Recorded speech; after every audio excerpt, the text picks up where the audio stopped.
Još ruma. Povređeni ste, gospodine. Džime, dečače moj, donesi mi ruma pa da idem odavde.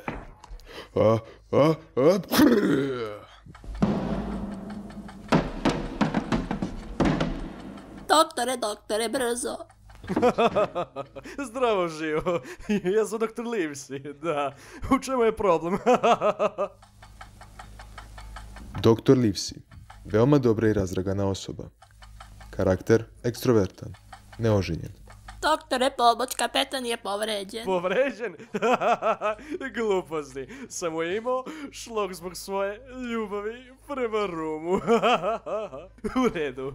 Hajde da spasimo ovaj kompletni odoron od ljudskog života. Uvećena jetra, odlično. Uvećena slezina, predivno. Ritmija, dražasno. Prosto izvrsno. Gde je crni pas? Smirite se, nema ovdje nikakvih pasa. Upamtite, ako ne prestanete piti, veoma uskoro ćete umreti. Reči rum i smrt bi trebalo isto da vam znače. Razumete? Doviđenja, Jime.